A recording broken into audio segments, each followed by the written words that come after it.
Haleluya. Bapak Amin. yang berkati. Ya, Bapak yang berkati. Haleluya. Ya, saya akan Makasih Pak Yosef Roy. puji Bapak Yahweh. Puji Bapak Yahweh. Ya. Terima kasih kembali. Saya beri kesempatan tadi Sister Kesia angkat tangan, silakan dulu. Kemudian Pak Budiman dan Sister Trivena.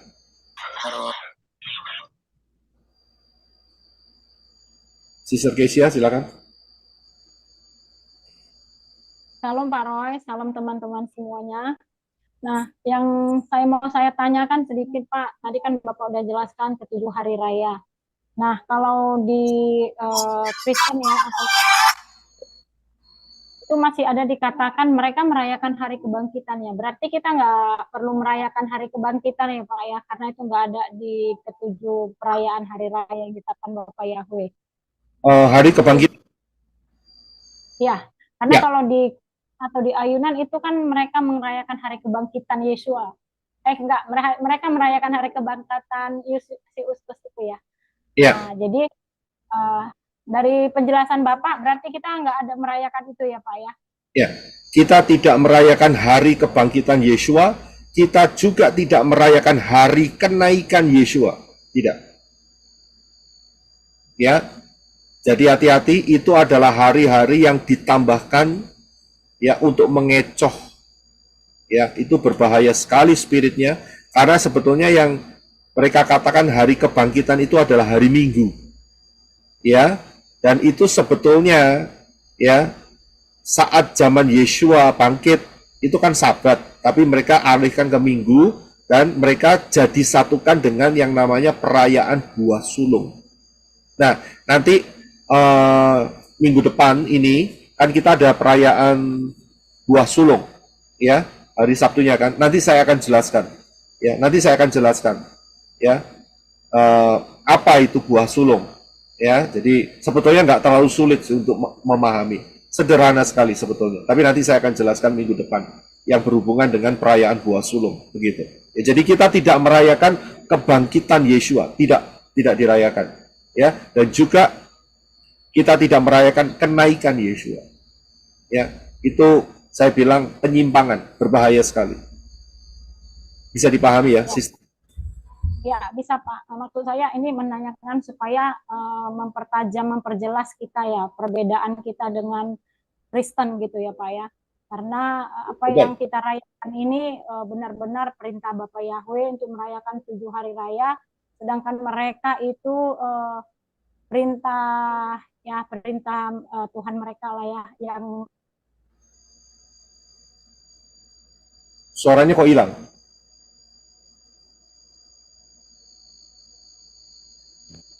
ya itu untuk menyatakan semakin jelas perbedaan kita yang percaya kepada Bapak Yahweh dengan mereka yang sebenarnya Tuhan mereka itu yang ingin menyamanyamakan bahwa Tuhan mereka itu adalah Yesua. Sebenarnya jelas clear tidak sama gitu. Perayaan-perayaannya juga clear tidak sama. Betul, Pujilah Bapak Yahweh. Haleluya Pak. Amin. betul, betul. Ya, terima kasih untuk Sister Kesia. Saya beralih ke Pak Budiman, silakan Pak Budiman. Ya, terima kasih Pak.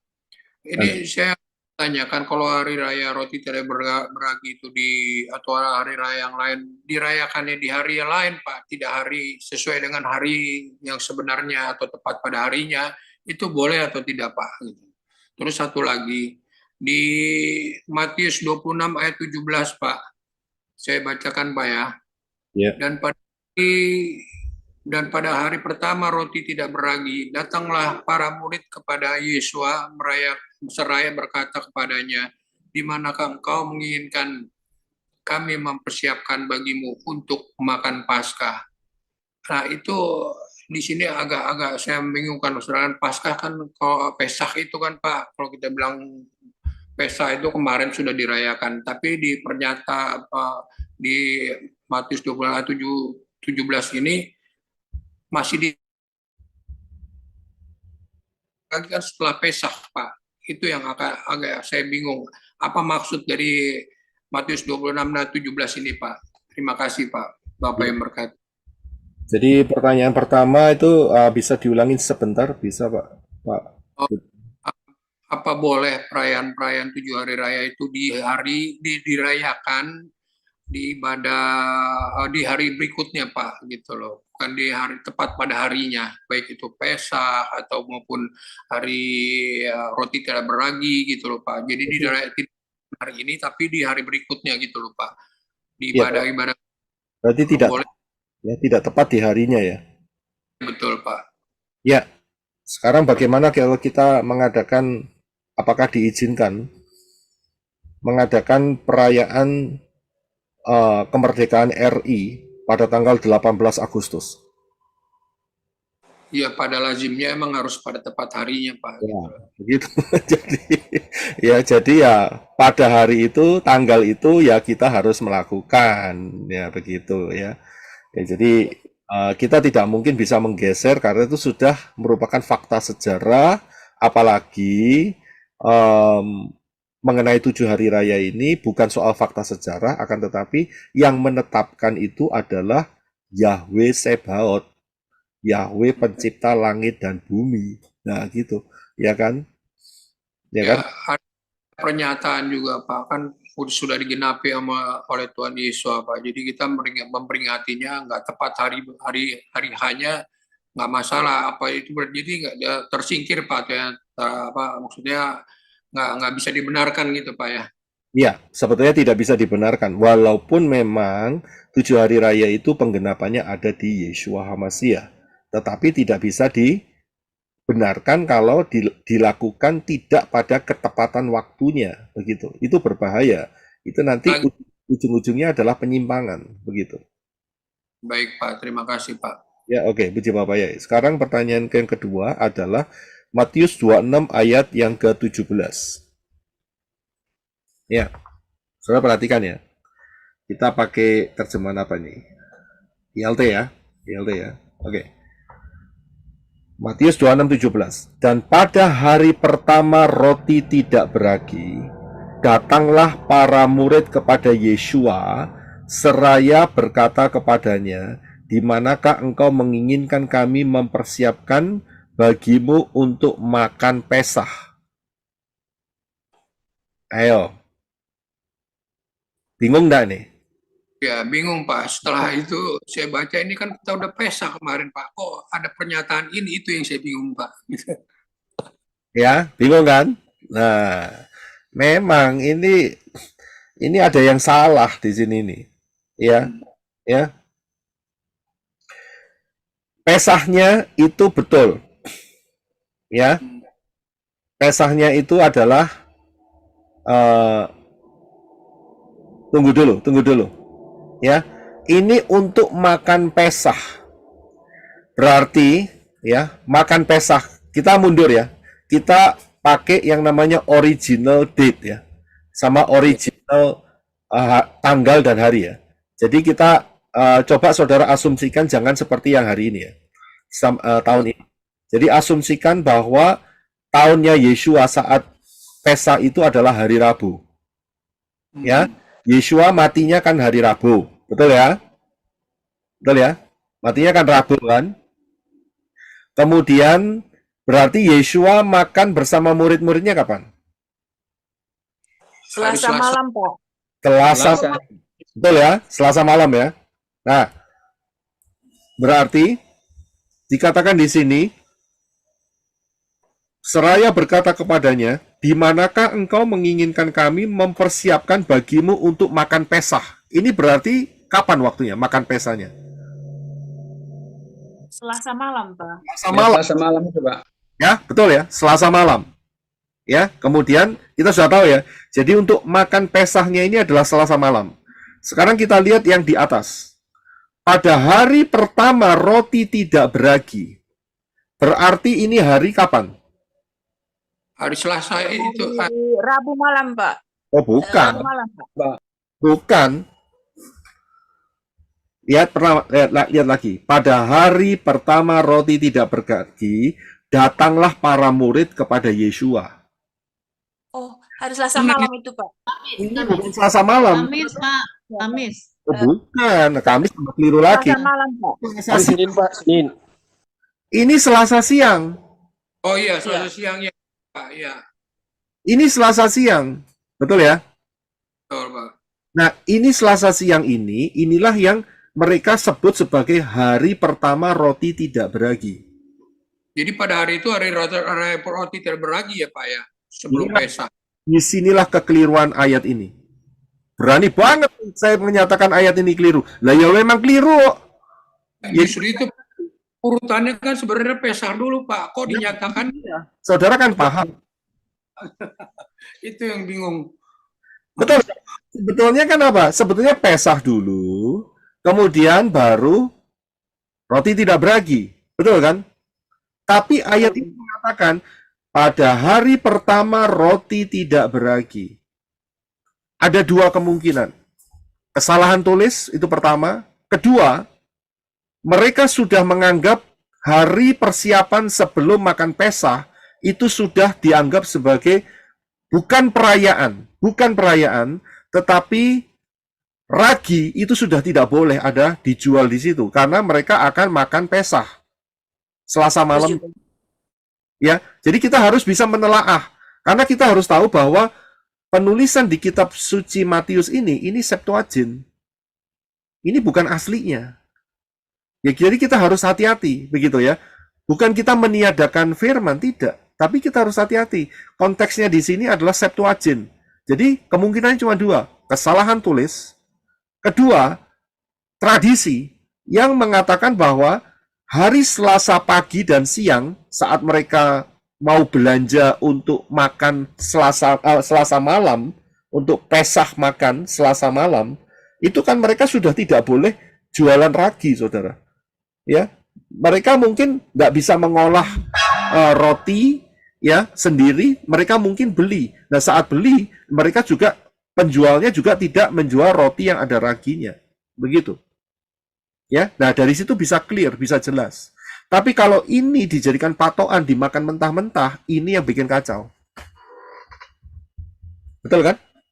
Jadi hari Selasa dianggap sama mereka sebagai hari roti tidak beragi juga.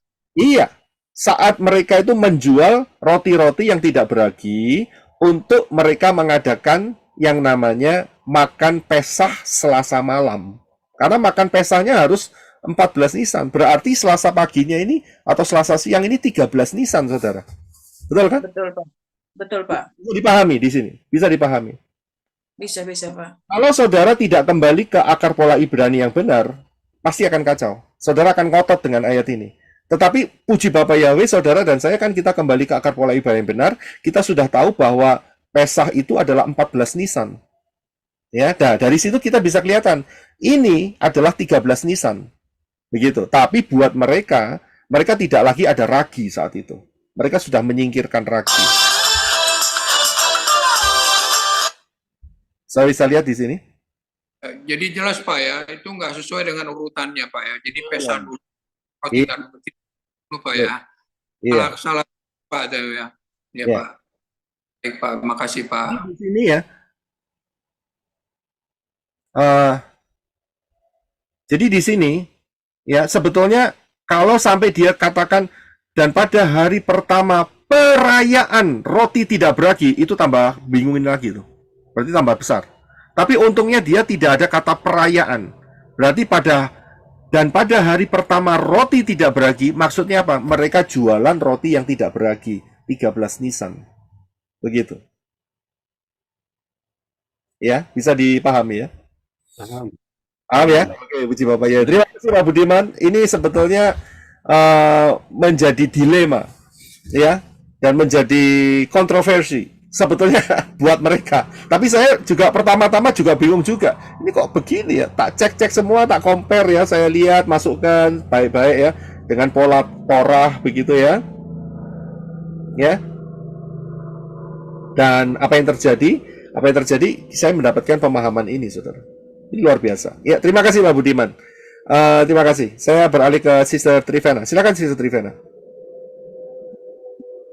Terima kasih untuk firman hari ini, dan saya hari ini dibukakan ya, dan ada satu pertanyaan sebetulnya ini sih mungkin ya buat yang lain apa, tapi buat saya yang memang dari pertamanya saya ketemu Bapak Yahweh itu dibimbingnya dari yang 1 tahun sekali, jadi ke bawah tuh kalau roti tidak beragi 1 minggu itu dulu dilarang kan, oh nggak boleh minum Yakult gitu, nggak boleh makan tempe gitu ya. Jadi jujur Pak Roy, saya juga kan mendidik anak saya, dia juga dengar. Ya, jadi saya minta penjelasan di sini bukan buat saya saja, tetapi buat semua. Apa kira-kira itu harus kita lakukan karena titik fokus kita kan Yeshua HaMashiach. Jadi mohon penjelasan Pak Roy, kita harus bersikap seperti apa ya? Karena memang saya pribadi, saya akui saya dari sana dan itu ditekankan sekali. Wah, saya salah waktu itu, saya salah minum Yakult gitu. Aduh, nggak boleh, batal. Ya udah nanti tahun depan dibenerin lagi deh gitu.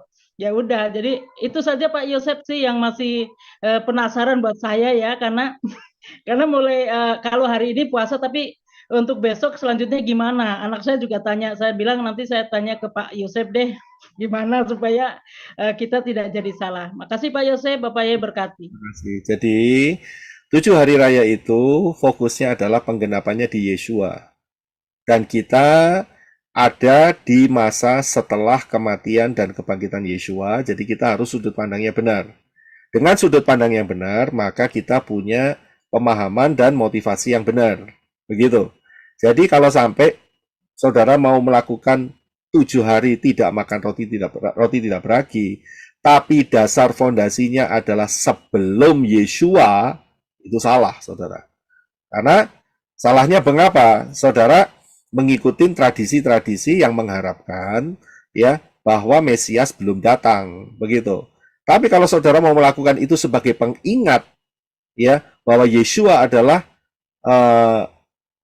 anugerah Bapak Yahweh sendiri dalam tubuh manusia dan tidak ada raginya, ya silakan, tidak ada masalah untuk dilakukan, begitu. Jadi jangan sampai dikejar oleh rasa takut dan rasa bersalah. Itu keliru juga, saudara. Saya bisa lihat ya. Jadi jangan dilebih-lebihkan di sana. Ya, jadi nggak masalah. Mau terserah, mau percaya nggak makan ragi ya nggak masalah. Mau makan ya juga tidak ada masalah. Begitu. Ini seperti sunat, sama ini, begitu. Ya sama seperti sunat, begitu. Ya, nah Ya, parahnya sedikit begini. Seringkali kalau sudah kebiasaan, ini dia yang bermasalah. Kalau sudah kebiasaan dan itu tiba-tiba dapat pengajaran seperti yang saya ajarkan, karena dulunya kebiasaannya seperti itu dan itu ada yang namanya syak di dalam hati. Nah itu problem, saudara. Ya, itu problem. Ya, jadi itu yang harus dibetulkan, begitu. Ya, sebetulnya sudut pandangnya harus jelas. Boleh iya, boleh tidak. Seperti sunat sama. Ya. Jadi itu bukan sebuah keharusan ya, itu dari pribadi. Karena memang jujur untuk saya sendiri, jadi tadi terbuka kan dan ada seperti yang berbicara, kamu udah menemukan kebenarannya, jadi kamu harus tetapkan. Ya nggak usah jadi terbatas dengan apa yang sudah pernah kamu terima. Hari ini kamu telah menerima gitu. Jadi memang tadi saya sempat bicara dengan anak, wah ini udah kebuka lagi Bapak Yahweh luar biasa. Oke, jadi jangan sampai jadi syah ya, karena ya, makasih banyak Pak Yosep. Oke, saya mengerti dan terima kasih Bapak Yahweh berkati. Ya, puji Bapak Yahweh. Terima kasih untuk Sister Rivena. Saya beralih ke Bro Adi. Silakan Bro Adi. Oke, puji Bapak Yahweh. Salam Pak Yosep Roy, tim Arizona dan teman-teman semua, manusia-manusia Elohim. Pak Yosep Roy, kita tahu roti tidak beragi itu adalah Yeshua HaMashiach. Betul. Maka dari itu, saya ingin membacakan kembali 1 Korintus 5 ayat 8. Karena itu, marilah kita merayakan pesta, bukan dengan ragi yang lama. Bukan pula dengan ragi keburukan dan kejahatan, melainkan dengan roti yang tidak beragi, yaitu kemurnian dan kebenaran. Dan bicara kemurnian dan kebenaran di dalam ayat ini adalah bicara tentang Yeshua HaMashiach. Jadi, sudut pandang kita itu sesudah Yeshua HaMashiach yang memang sudah hadir hidup di dalam roh, jiwa, dan tubuh kita. Karena bicara ragi seperti yang Pak Yosep Roy sampaikan tadi, janganlah tersesat pergaulan yang buruk bisa mengubah kebiasaan yang baik. Sama seperti yang tadi kisah Yonadab, ya. Yonadab itu jadi ragi buat Amnon, dan itu menjadi hal yang menjadi hal yang mencelakakan Amnon sendiri gitu. Jadi memang di hari-hari ini kemurnian dan kebenaran itu benar-benar harus kita praktekkan ya di dalam Bapa Yahweh Yeshua HaMashiach dan di dalam setiap tuntunan Ruah Yahweh Elohim, Pak Yosef Roy. Jadi yang ingin saya tanyakan itu kemurnian dan kebenaran, ya karena kita tahu Pak Yosef Roy sama seperti kayak saya di sini ya, di lingkungan saya, bahkan di antara penyembah Bapa Yahweh sekalipun, bahkan ketika saya berada di dalam komunitas jemaat yang saya layani sekalipun, tetap ada ragi di mana-mana. Tetap ada ragi di mana-mana. Jadi di sini kita membutuhkan yang namanya hubungan pribadi, pengandalan yang sepenuhnya kepada Bapa Yahweh di dalam Yeshua HaMashiach, di dalam setiap kebenaran firman-Nya, dan di dalam setiap tuntunan Ruah Yahweh Elohim. Karena ini menentukan kita terkamiri, kita terpengaruh atau enggak. Jadi kemurnian dan kebenaran yang dimaksudkan di sini itu kita harus benar-benar jaga, karena sebenarnya Yeshua itulah roti yang tidak beragi, yang memang harus kita fokus, yang memang harus kita letakkan di atas segala-galanya, karena memang sudut pandang kita itu sudah berbeda. Pak Yosef Roy, yang ingin saya tanyakan, kemurnian dan kebenaran kalau kita untuk kita memperingati roti tidak beragi itu seperti apa, Pak Yosef Roy, untuk kita mengaplikasikannya lebih kuat lagi di dalam kehidupan kita, agar kita itu tidak mudah terpengaruhi dengan orang-orang sekitar kita. Karena selama ini kita juga cenderung gitu kan, berteman dengan siapapun, bergaul dengan siapapun, dan kadang-kadang juga kita tidak tahu orang-orang ini nih ternyata punya hal yang tidak tulus, punya hal yang tidak baik. Sama seperti saya juga jadi ingat dengan apa yang disampaikan oleh Ibu Hadasa kemarin, yang memang disampaikan oleh Angel, yang ada 3 poin yang disampaikan, yang tentang kejatuhan dari Hillel bin Sakar itu, yaitu orang-orang sekarang itu cenderung ingin didengarkan, ingin dihormati, ingin dipuji, ingin dan itu saya rasakan juga ada di dalam diri saya. Tapi marilah kita tekan semua itu, karena kepujian itu, penghormatan itu hanya miliknya Bapa Yahweh. Kita tidak layak sedikit pun untuk mengambil itu, untuk mencuri itu. Bahkan ketika tanpa kita sadari, kita bisa melakukan hal seperti itu. Jadi demikian Pak Yosef Roy, terima kasih. Bapak Yahweh berkati. Iya, terima kasih Bro Adi. Saya coba carikan ayatnya ya sebentar ya.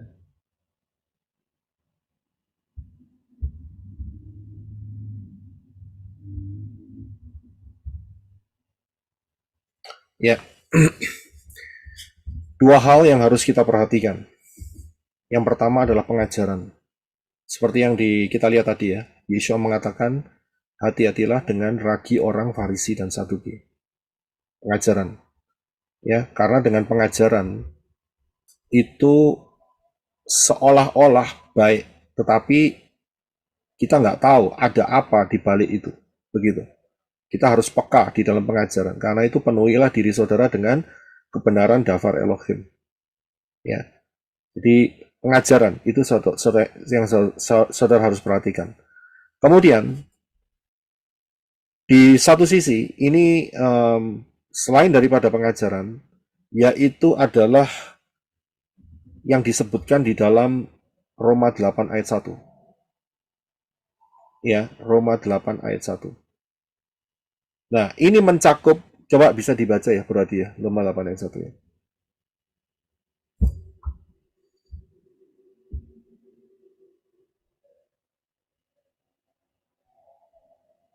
Oke, Pak Yosef Roy, Roma 8 ayat 1. Oleh karena itu, sekarang tidak ada penghukuman bagi mereka yang ada di dalam HaMashiach Yeshua, yang tidak hidup menurut daging, tetapi menurut roh. Amin. Jadi bisa lihat ya. Tadi kita lihat di 1 Korintus kan. Ragi itu apa? Ya kan? Berarti berhubungan dengan hidup lama, ragi lama. Ya kan? Kejahatan dan keburukan. Tadi kan disebut seperti itu. Dan itu merupakan hidup lama saudara dan saya. Kedagingan. ya, itu mencakup apa saja ya, saudara bisa tahu sendiri loh. Kedagingan itu apa saja begitu.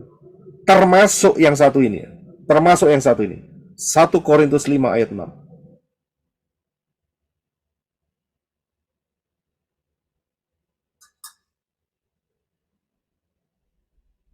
Silakan. 1 Korintus 5 ayat 6, kesombonganmu itu tidak baik. Tidakkah kamu mengetahui bahwa sedikit ragi mengkamirkan seluruh adonan? Ya, terima kasih. Sifat kesombongan ini loh. Ini tidak nampak ya, dan ini berbahaya sekali. Ini bisa nular, bisa dimanifestasikan, bisa diimpartasikan. Sifat kesombongan itu tidak baik. Saya bisa lihat, dan ini merupakan ragi, tidak kelihatan pertamanya. Ya, tapi saudara bisa mendeteksi dari kalimat yang diucapkan. Biasanya kalau sudah sering komunikasi, karena ragi yang satu ini tersembunyi sekali. Nah, cara mendeteksinya biasanya kalau saudara lihat, salah satunya adalah dengan kalimat yang diucapkan, kamu belum tahu siapa saya. Itu salah satunya. Oh, kamu belum tahu. Mereka belum tahu siapa saya. Hati-hati loh. Itu kalimat bahaya sekali. Ada ragi di balik itu. Saya bisa lihat. Dia belum tahu siapa saya. Coba tahu. Wah, tunduk-tunduk kamu. Ngerti kan? Ya kan? Nyembah-nyembah kamu. Tunduk-tunduk kamu. Kamu akan ikutin apa yang saya katakan. Kamu belum tahu siapa saya. Begitu. Ini ngomongnya halus, saudara. Ya, ngomongnya sangat teratur sekali. Tapi kalimat itu saat muncul, antena saudara, ya, yang namanya iron dome saudara, itu bisa menangkap signal saudara. Ini ada apa ini? Ada drone apa ini? Drone kadrun atau apa ini? Ya kan? Yang mau lewat ini. Ya kan? Kalau misal atau peluru kendali kan kelihatan gitu. Tapi kalau drone itu kan kecil, itu nggak kelihatan, gitu. Ya kan? Ini spirit drone, kita bisa lihat. Dan ini hanya bisa diungkapkan pada saat saudara sudah sama-sama, sudah akan melihat terbuka, ya kan, saling open dan lihat, itu bisa kelihatan, saudara. Ya, itu bahaya di situ. Terus kemudian juga masalah dosa-dosa yang belum terselesaikan, yang tersembunyi itu ragi. Bisa dipahami? Bisa Pak Yosef Roy, terima kasih. Ya, terima Puji kasih. Bapak. Haleluya. Saya ke Arizona dulu, mau nambahkan sesuatu. Iya Pak Yosef, ini ada satu pertanyaan. Oh, kalau gitu nanti aja, kalau pertanyaan. Terima kasih, Bro. Soalnya Bu ada satu dulu sekarang tadi. Ya udah. Oh gitu. Oh ya udah. Silakan kalau gitu. Ya, ada dari Esther Sami, dia bilang saya masih bergereja di GPF Wijaya Kusuma. Kita juga penyembah Bapak Yahweh. Saya ikut pelayanan worship leader. Ibadah di hari Minggu dan Erev Sabat malam Jumat, tapi saya tidak ikut karena jauh.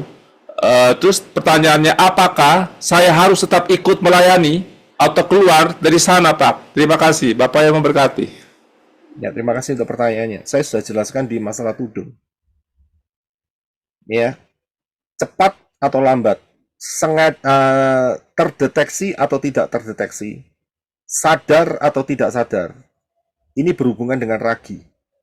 Saudara tidak akan pernah bisa menyangka bahwa ada ragi-ragi yang khusus, yang tidak kelihatan, yang seolah-olah di depannya itu dikasih label, kita adalah penyembah Bapa Yahweh. Saya kasih tahu ya, tidak semua penyembah Bapa Yahweh murni. Ada raginya. Hati-hati di sini. Saudara yang mutusin, saudara mau kena ragi atau tidak. Karena tudung saudara jelas loh. Ya, pemimpin saudara jelas loh. Selfie dengan logo, wes gitu aja. Selfie dengan naga, pantas nggak? Gitu aja. Dan apa yang dihasilkan? Natalan masih Natalan. Chinese New Year masih Chinese New Year. Coba saudara pikirkan. Saudara masih berani mengantisipasi di bawah tudung dan ragi yang seperti itu? Pikirkan baik-baik. Menyamakan Yesua dengan Yesus, Pak. Nah itu dia. Yeshua yang di Indonesia lebih dikenal dengan Yesus Kristus. Bagaimana?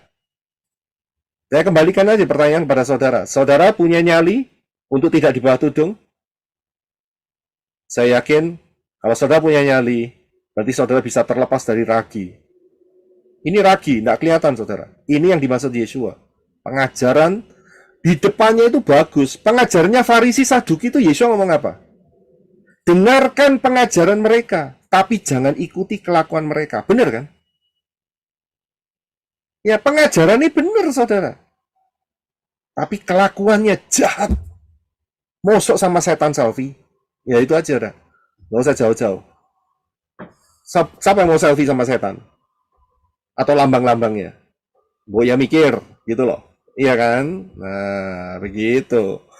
Ya kan? Nah, kalau saudara nggak kepingin kena ragi, tadi saya sudah jelasin soal ragi. Ini melengkapi mengenai tudung dan di manakah setan-setan bersembunyi.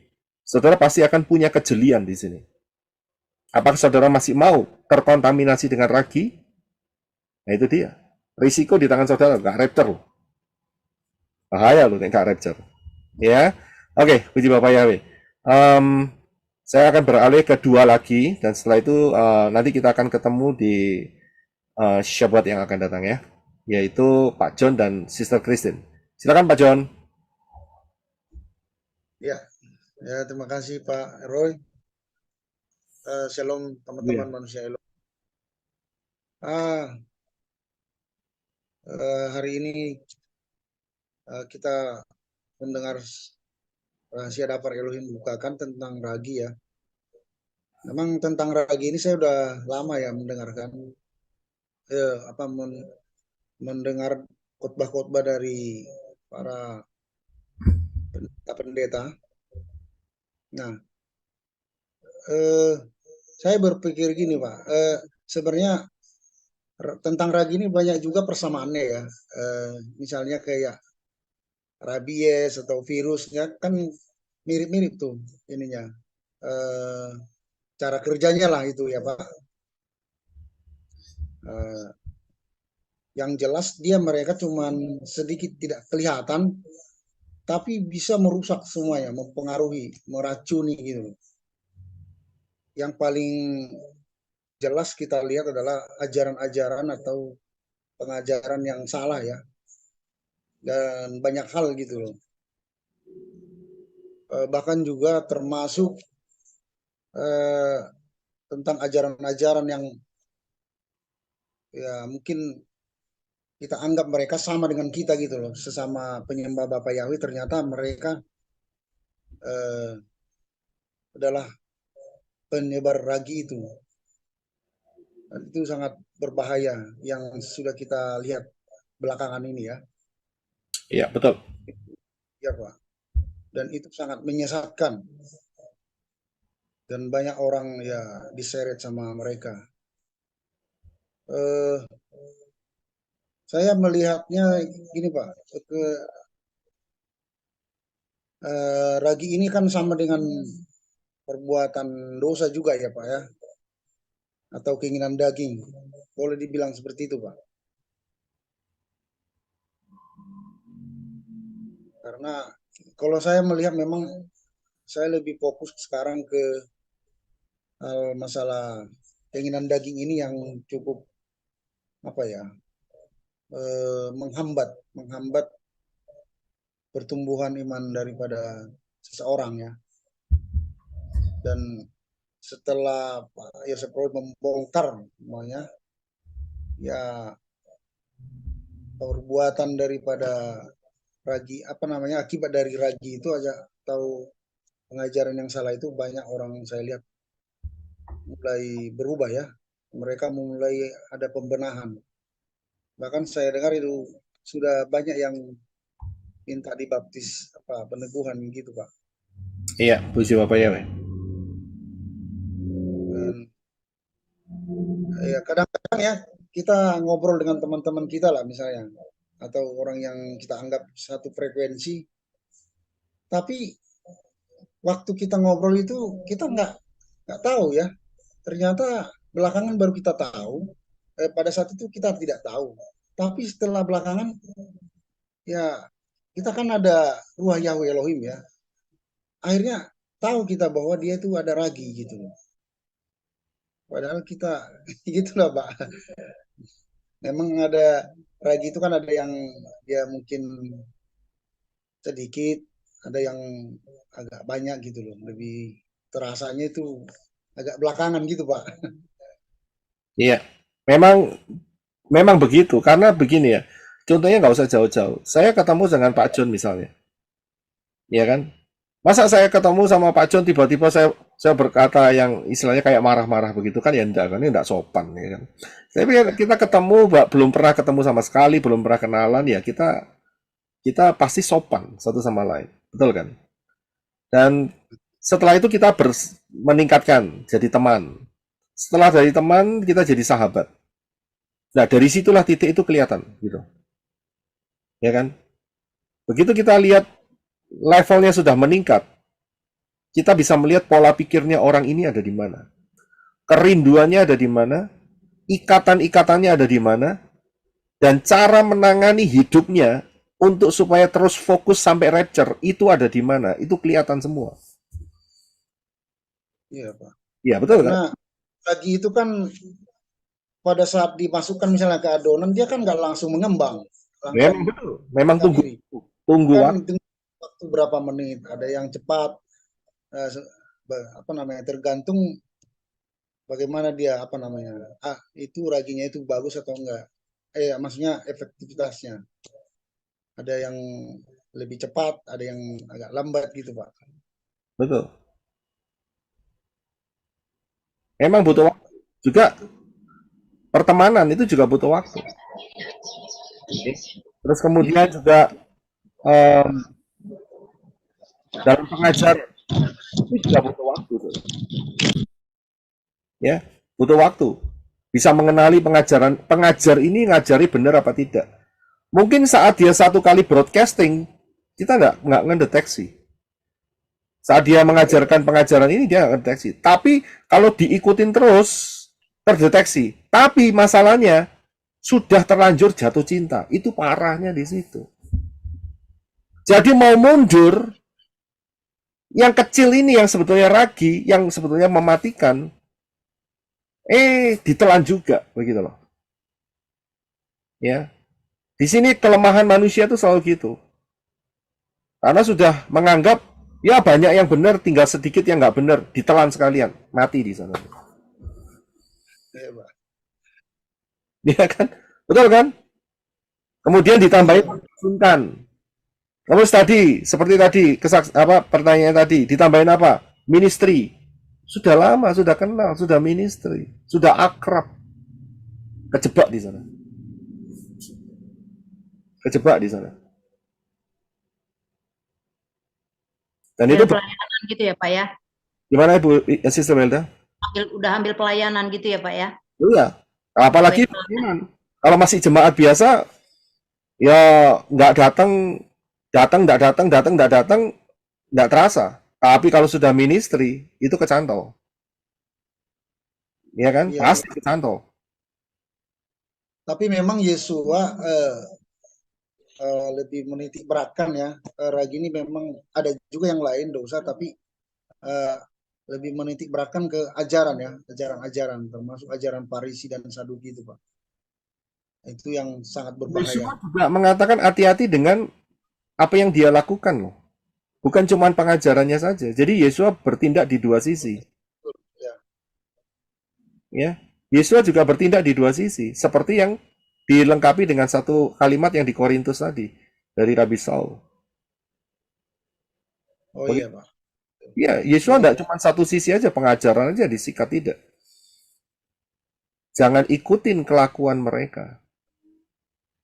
Dafar Elohim kan ngomongnya seperti itu, kasih contoh banyak. Ya, jadi kadang-kadang gini juga Pak, ada yang ajaran dia udah betul tapi pelaksananya salah gitu loh Pak.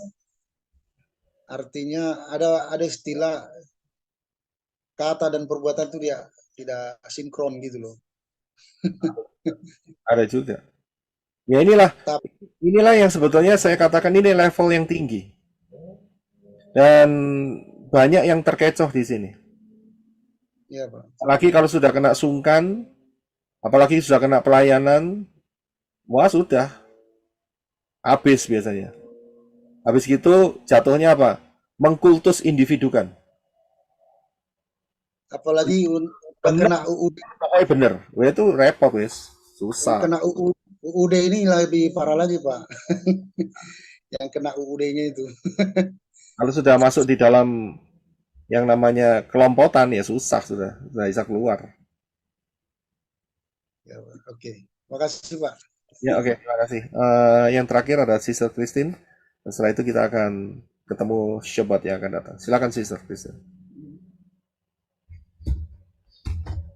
Shalom Pak Roy. Ya, shalom. Ya, Pak Roy, saya mau tanya, ini berhubungan sama tema ragi ya. Yang pertama, apakah iri hati, akar pahit, amarah itu juga termasuk kategori ragi? Itu yang pertama. Yang kedua, apakah dibenarkan jika ada seorang pendeta meminta uang terang-terangan kepada jemaat dengan alasan sudah mendapatkan suara Yahweh, atau saya sendiri yang salah gitu, karena ini saya cuma dengar aja di luaran sana ya Pak, Roy ya. Terus yang ketiga, apakah betul jika Yahweh meminta uang kepada jemaat-jemaatnya seperti yang disampaikan dan dikatakan oleh pendeta-pendeta di luaran sana dengan alasan disuruh sama Yahweh jika ingin diberkati, dan ini suara Yahweh langsung. Ini saya juga dengar di luaran sana juga. Banyak. Terus ya, yang keempat, mengenai perpuluhan, banyak menjadi perdebatan di luaran sana juga. Perpuluhan itu wajib untuk membiayai gereja dan staf-staf gereja dan lain-lain. Kalau tidak kasih perpuluhan, malah kayak istilah itu kayak dikata-katain negatif, disindir, dan lain-lain. Nah, apakah ini bisa dikatakan ragi juga atau bagaimana? Yang kelima, jika ada seorang jemaat pindah gereja dan memilih mengikuti ajaran yang benar, itu langsung dibilang pengkhianat, seperti yang tertulis di dalam Alkitab, sampai memakai istilah seperti Yudas, Petrus, dan Thomas. Apakah ini bisa dikategorikan ragi atau bagaimana? Terima kasih Pak Roy. Iya, jadi ragi itu jelas kalau pengajaran tidak sesuai daftar, ya. Yang pertama. Kemudian ragi juga berhubungan dengan karakter-karakter lama. Jadi yang termasuk pertanyaan nomor 1. Ya, itu bukan cuman jadi ragi lagi. Ragi itu sebetulnya bicara mengenai pengaruh, salah satunya. Yang mempengaruhi, ya, bisa menjadi trigger. Tahu trigger? Trigger itu pemicu, seperti itu, ya. Dan itu masuk di dalam pengajaran, masuk di dalam sifat-sifat karakter manusia lama. Ya, jadi jawaban pertama terjawab, ya. Kemudian bagaimana dengan masalah soal ada yang meminta uang di dalam nama Yahweh seperti itu, ya kan? Karena terus terang hal ini tuh sebetulnya banyak terjadi, ya, banyak terjadi. Motivasi orang itu, saya bilang risknya besar sekali, ya, bahayanya besar sekali. Kita harus bisa memandang dengan jelas masalah uang, ya, yang berhubungan dengan perpuluhan, persembahan di dalam porsi yang benar. Itu harus bisa, ya. Sebetulnya kita ini diminta sama Bapak Yahweh itu berapa? Berapa yang Bapak Yahweh minta? 10%. 10%? 12,5%, Pak. 13%? 40%? 2,5%, Pak. Hampir 40%. Seluruh hidup kita, Pak. Seluruh hidup kita, Pak, diminta sama Bapak Yahweh. Kalau 2,5% jangan ditaruh di sini, nanti katanya dipolisikan. Dipolisikan, Pak, udah dipolisikan. Ya, masalah 2,5% jangan digembar-gemborkan di sini. Nanti katanya ada permasalahan dengan pihak Kapolri. Ya, jadi saya tidak membingungkan soal 2,5%. Ya. Berapa persen? Ya. Roma 12 ayat 1. 100%. Wih, saudara kaget. Kalau begitu dikasihin semua dong sama Elohim. Loh, saudara nggak ngerti konteksnya masalahnya. Saya bisa lihat seberapa ruah Yahweh Elohim menuntun saudara. Disitulah titik ketaatan. Saudara paham di situ. Kalau saya hanya bisa memilah sedikit soal perpuluhan di dalam Maliaki 3 ayat 10, perpuluhan itu hanya membuka tingkat. Lihat aja. Hanya membuka, bukan mencurahkan. Saudara bisa lihat aja di situ. Jadi dalam hal ini, ada grup-grup, ada organisasi yang juga mengatasnamakan Elohim untuk memaksakan dalam hal ini.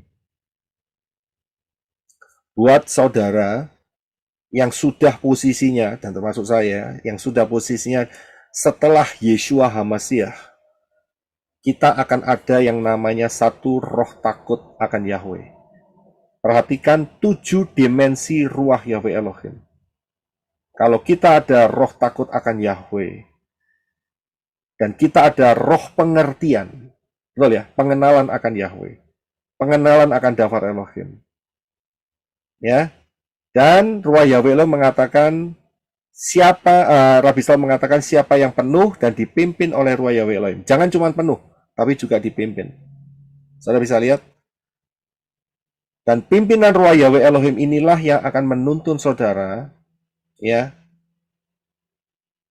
berapa besar yang ruah Yahweh Elohim inginkan dalam hidup saudara, itu menjadi penaburan di dalam kehidupan saudara di tempat yang benar. Supaya menghasilkan apa? Supaya menghasilkan apa yang dikatakan Yeshua. Yeshua mengatakan, kumpulkan hartamu di mana? Di Samayim. Di Bank Danamon, begitu. Di Samayim. Saya nggak tahu Bank Danamon masih ada apa tidak. Ya kan? Itu zaman Pak Steven ya. Yeshua berkata, kumpulkan hartamu di Syamayim. Saya bisa lihat, ini prinsip-prinsip. Saya ngerti masalah ini tuh sangat sensitif. Iya kan? Karena itu saya katakan kita tidak taruh rekening account bank di sosial media. Supaya saudara tidak punya misunderstanding. Tapi siapapun yang ingin menabur untuk mendapatkan rewards, talenta, ya, dengan bunganya, itu saja. Saudara pahami di situ, dan saudara akan mengerti yang namanya perumpamaan mengenai talenta. Sebabnya hamba itu juga hamba loh. Kalau dia tidak membungakan, berarti ini bukan bunga bank ya. Saya nggak ngomong soal bunga bank. Ya, berarti dianggap sebagai hamba yang malas dan jahat. Itu bahaya di situ. Ini perumpamaan yang sangat-sangat kritikal, saya bilang. Jadi, mintalah pimpinan ruah Yahweh Elohim supaya saudara berjalan di dalam ketepatan. Saat saudara menabur benih itu, saat saudara mentaati Dafar Elohim itu, di mana ketaatan saudara? Itu penilaiannya di sana. Ya, dan saudara jangan kena yang namanya intimidasi. Ini dari Bapak Yahweh. Bapak Yahweh minta sekian, begitu. Hati-hati, saudara. Ya, kalau kalian kasih sekian, lihat bulan depan kalian akan dapat ikan paus karena kalian mancing pakai ikan teri. Kayak gitu, itu pancingan seperti itu. Hati-hati dengan spirit-spirit seperti ini. Dan ini mempengaruhi banyak, saya tahu di luar sana. Ya, hati-hati dengan jangan sampai terjebak di sana. Tapi saudara juga jangan terjebak di mana penaburan saudara salah. Ya, saudara jangan mengharapkan ada penuaian. Saudara paham di sini? Oh, nabur salah, mau nuai bagaimana caranya? Ya, enggak ada caranya. Betul kan? Kalau naburnya benar, pasti akan ada hasil benar. Tapi dalam saat menabur, saudara jangan pikir, ini kapan kok baliknya? Nah, itu namanya bukan nabur. Itu namanya main jackpot. Ngerti nggak jackpot? ya main judi, ya kan nabur tapi mau balik. Itu main saham itu namanya, begitu loh. Di dalam penaburan, cara kerjanya Bapak Yahweh itu tidak demikian. Ya, niat tulusmu akan dilihat oleh Bapak Yahweh. Ketaatanmu akan dilihat oleh Bapak Yahweh. Kepekaanmu juga akan diperhitungkan oleh Bapak Yahweh. Dan di mana saudara menabur itu juga akan diperhitungkan. Nek naburi salah, hilang sudah. Kalau naburnya benar, ya akan dapat hasil. Begitu. Ya, jadi menjawab pertanyaannya Sister Kristen nomor 2 sampai nomor 5, itu sebetulnya suatu hal yang kompleks. Ya, karena dibutuhkan 1, ketaatan, 2, tuntunan Ruah Yahweh Elohim, 3, penuh dan dipimpin Ruah Yahweh Elohim, 4, pengertian dafar Elohim, 5, tidak ada faktor intimidasi dari bentuk apapun. Saya dengar suara Elohim, kamu harus beri sama saya.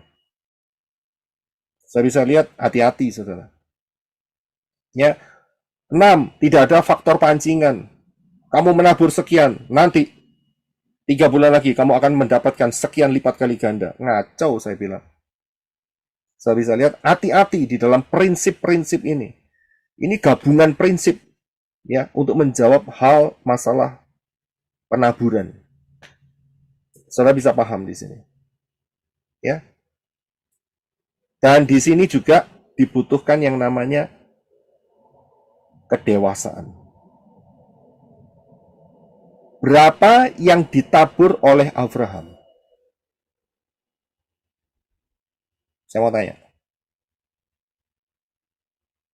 Untuk Bapak Yahweh. 100%, Pak. 100%. Pengharap. Melkisedek 10%, Pak.